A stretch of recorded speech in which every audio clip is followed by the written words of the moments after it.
Baik para siswa, kita ketemu lagi di channel Biologi Semanisi. Dan Assalamualaikum warahmatullahi wabarakatuh. Salam sehat. Ya, kalau kemarin kita membahas tentang materi enzim yang dibawakan oleh Naswa Fakira. Nah, sekarang kita akan mengetahui bagaimanakah respirasi sebagai salah satu contoh reaksi metabolisme yang namanya katabolisme. Bagaimana zat makanan itu dibongkar menjadi CO2 dan H2O, dan bagaimana jika protein dibongkar dan bagaimana jika lemak itu dibongkar. Dan apakah semuanya reaksi katabolisme itu membutuhkan O2? Selengkapnya bersama Yosi. Assalamualaikum warahmatullahi wabarakatuh.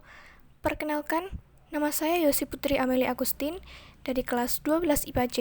Di sini saya akan menjelaskan tentang metabolisme. Katabolisme adalah reaksi pemecahan atau pembongkaran senyawa kimia kompleks yang mengandung energi tinggi menjadi senyawa sederhana yang mengandung energi lebih rendah. Tujuan utama katabolisme adalah untuk membebaskan energi yang terkandung di dalam senyawa sumber. Bila pembongkaran suatu zat dalam lingkungan cukup oksigen atau aerob, disebut proses respirasi. Bila dalam lingkungan tanpa oksigen atau anaerob, disebut fermentasi. Respirasi sendiri yaitu suatu proses pembebasan energi yang tersimpan dalam zat sumber energi melalui proses kimia dengan menggunakan oksigen. Dari respirasi akan dihasilkan energi kimia ATP untuk kegiatan kehidupan seperti sintesis atau anabolisme, gerak, dan pertumbuhan.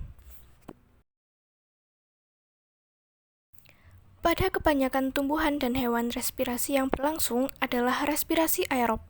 Namun demikian dapat saja terjadi respirasi aerob terhambat pada sesuatu hal. Maka hewan dan tumbuhan tersebut melangsungkan proses fermentasi, yaitu proses pembebasan energi tanpa adanya oksigen. Nama lainnya adalah respirasi anaerob. Dari hasil akhir fermentasi, dibedakan menjadi fermentasi asam laktat atau asam susu dan fermentasi alkohol. Selanjutnya yaitu tahapan respirasi aerob. Yang pertama adalah glikolisis, seperti pada gambar, di mana glukosa diubah menjadi glukosa 6-fosfat disertai pemecahan ATP menjadi ADP. ATP harus dipecah menjadi ADP karena dibutuhkan sumber energi. Selanjutnya, glukosa 6-fosfat diubah menjadi fruktosa 6-fosfat. Kemudian fruktosa 6-fosfat diubah menjadi fruktosa 1,6-bifosfat disertai pemecahan ATP menjadi ADP. Fruktosa 1,6-bifosfat 6 atom C dipecah menjadi 1 molekul gliseraldehid 3 fosfat atau PGAL 3 atom C dan 1 molekul dihidroksiaseton fosfat atau DHAP 3 atom C. Molekul DHAP diubah menjadi senyawa PGAL sehingga terbentuk 2 molekul PGAL. Selanjutnya, molekul PGAL diubah menjadi senyawa 1,3-bifosfogliserat dengan cara mengikat PI atau fosfat organik. Setiap satu molekul PGAL menghasilkan 1 NADH. 1,3-bifosfogliserat diubah menjadi 3 fosfogliserat. Pada reaksi ini dihasilkan ATP sebagai sumber energi.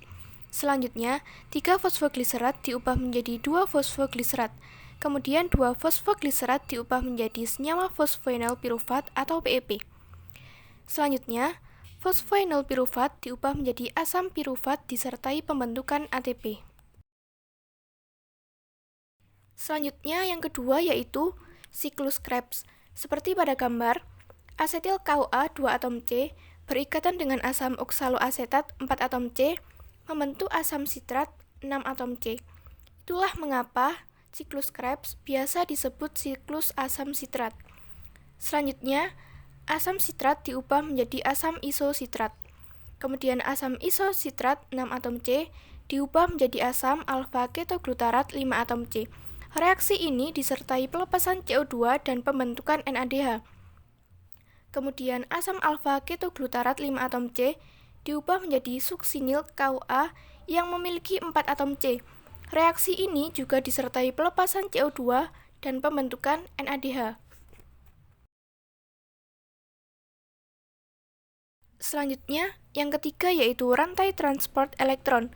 Seperti pada gambar, NADH mampu menghasilkan elektron berenergi tinggi melalui proses oksidasi. Lalu, elektron tersebut ditransfer ke koenzim Qi. Oleh karena tingginya energi elektron, ADP dan fosfat anorganik bersatu membentuk ATP. Koenzim Qi akan dioksidasi oleh sitokrom P. Akibatnya, koenzim Qi akan melepaskan elektron dan 2 ion H+. Kemudian sitokrom P akan dioksidasi oleh sitokrom C, sehingga dihasilkan energi cukup tinggi. Akibatnya, ADP dan fosfat anorganik akan bersatu membentuk ATP. Selanjutnya, sitokrom C akan mereduksi sitokrom A. Sitokrom A akan mengoksidasi sitokrom A3. Reaksi ini juga memicu bersatunya ADP dan fosfat anorganik membentuk ATP. Kemudian sitokrom A3 dioksidasi oleh sebuah atom oksigen. Hasil akhir dari reaksi ini adalah terbentuknya molekul H2O. Setelah kita mengenal respirasi aerob, selanjutnya kita mengenal respirasi anaerob, di mana pada respirasi anaerob terdapat fermentasi asam laktat. Fermentasi asam laktat yaitu fermentasi di mana hasil akhirnya adalah asam laktat. Peristiwa ini dapat terjadi di otot dalam kondisi anaerob.